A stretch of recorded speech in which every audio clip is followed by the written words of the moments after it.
किसी ने कितना खूबसूरत बोला हुआ है कि अगर आपको लगे कि आपको कोई नहीं देख रहा है तो एक बार नज़र उठा के ऊपर ज़रूर देख लेना। गुड मॉर्निंग दोस्तों, मैं आनंद खंडेलवाल आप सभी का फिर से स्वागत करता हूँ आज के इस छोटे से प्रसंग में, जो कि प्रसंग इस प्रकार है। एक छोटे से गांव में एक बालक हुआ करता था। उसके माँ बाप में से थोड़ा बुजुर्ग तो हो गए थे, साथ ही उन दोनों की आंखें भी चली गई थी, वो ठीक से देख नहीं पाते थे। तो उन बुजुर्ग का एक शिष्य हुआ करता था, जो कि आजकल बच्चों को दौड़ का प्रशिक्षण दिया करता था, यानी ट्रेनिंग दिया करता था।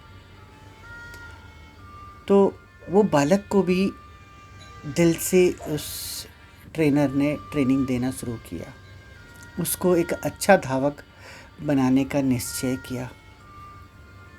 उसको बहुत अच्छे से ट्रेनिंग दे रहा था।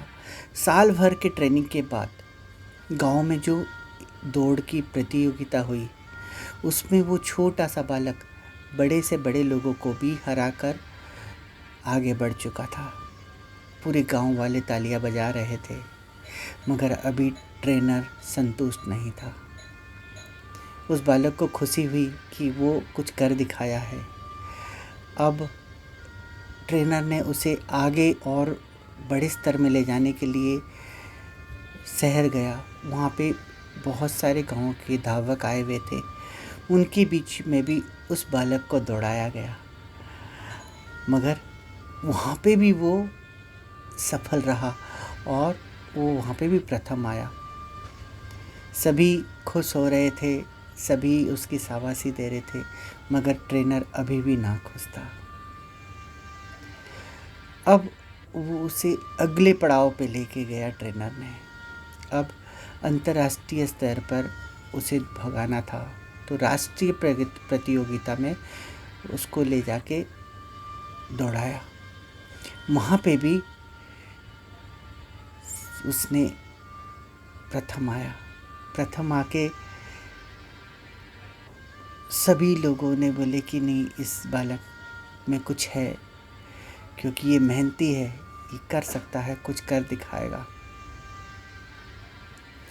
मगर आज उसका ट्रेनर फिर भी उतना खुश नहीं था जितना खुश होना चाहिए।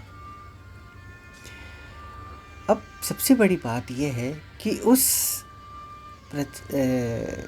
प्रतियोगिता में, उस जो राष्ट्रीय प्रतियोगिता में जब चल रहा था, उसका एक समापन समारोह था।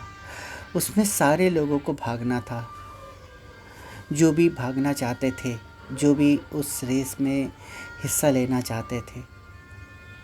तो लगभग और कोई गया नहीं, मगर कुछ बुजुर्ग उस रेस में भाग लेने के लिए आए। अब उस रेस में इसको भी भेज दिया गया। इसको लगा कि मुझे क्या इनके साथ दौड़ना चाहिए, मुझे क्या इनके साथ दौड़ना चाहिए, इनको तो मैं कैसे भी हरा दूंगा। उसके मन में एक पल के लिए ये बात आई थी, और जैसे ही रेस स्टार्ट होने जा रहा था, व्हिसिल बजी, सभी धावक जोर से भागना शुरू किए। मगर उसने देखा कि पीछे कुछ अंधे और में से जोर से न भाग पाने वाले बुजुर्ग भी खड़े हैं, एक बुजुर्ग और एक। तो वो थोड़ा ही भागा था, मगर वो रुक गया, रुक के वापस आया और उन अंधे बुजुर्ग और वो जो लाचार बुजुर्ग थे, उनको साथ में लेके चलने लगा।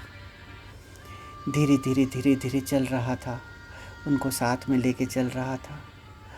अब पूरे स्टेडियम का माहौल एकदम बदल सा गया था, एकदम बदल सा गया था। सब निशब्द होकर देख रहे थे कि ये क्या हो रहा है। जैसे तैसे वो धावक उन बुजुर्गों को जो फिनिशिंग लाइन है वहाँ तक लेके आया, उनको थोड़ा आगे बढ़ाया और खुद पीछे रह गया। जब बुजुर्ग वो लाइन क्रॉस कर गए, उसके बाद इसने लाइन क्रॉस किया। सबके आंखों में आंसू थे, सबकी आंखों में एक अलग सी चमक थी। सब कोई देख रहे थे ये क्या हो गया। अब अचानक से तालियां बजी। तालियां रुक नहीं रही थी, तालियां रुक नहीं रही थी। सब लोग सोच रहे थे ये हुआ तो हुआ क्या। और इसी बीच में उस धावक ने देखा कि उसका ट्रेनर भी तालियां बजा रहा है, वो भी खुश है। और तालियों के बीच में आज उसे एक्चुअली महसूस हो रहा था कि वो हार के भी जीता हुआ है। आज उसे अपनी जीत का सही परिणाम नज़र आ रहा था। तो दोस्तों, मेरा कहने का मतलब ये है, हर बार ज़िंदगी में जीत ज़रूरी नहीं होती है। कभी हमें अपनों से हारना भी होता है। जब आप अपनों से हारते हैं, अपने से बड़ों से हारते हैं, वही आपकी सबसे बड़ी जीत होती है। उसी से ही आप बड़े बनते हैं। आप जितना झुकते हैं आप उतना बड़े बनते हैं। आप जितना झुकते हैं आप उतना पाते हैं। आप जितना झुकेंगे उतना आपका मान सम्मान होगा। क्योंकि कहते हैं ना, झुके हुए पेड़ पे ही सबसे ज़्यादा फल पाए जाते हैं।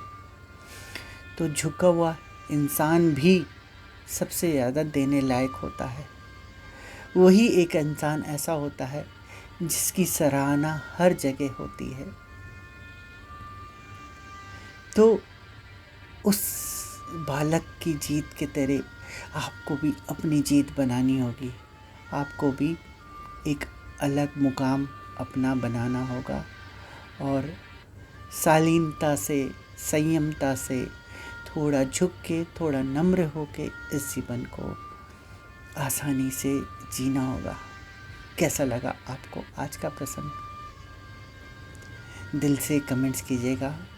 मुझे आज आपकी कमेंट्स की सख्त ज़रूरत है। मैं नहीं जानता कि मैं कितना जानता हूँ, मगर मैं इतना जानता हूँ कि मैं कुछ नहीं जानता। और अंत में वही कहना चाहूँगा, अगर आप वही कर रहे हैं जो सब कर रहे हैं तो आपको वही मिलता है जो सबको मिल रहा है। पर आप जब वो करते हैं जो कोई नहीं कर रहा है तो आपको वो मिलता है जो किसी को नहीं मिला है। आप सभी का बहुत बहुत धन्यवाद है प्रसंग सुनने के लिए, सराहना करने के लिए, मेरे साथ देने के लिए, बार बार आके मेरे प्रसंग में मेरा साथ देने के लिए बहुत बहुत धन्यवाद, बहुत बहुत आभार। वंदे मातरम।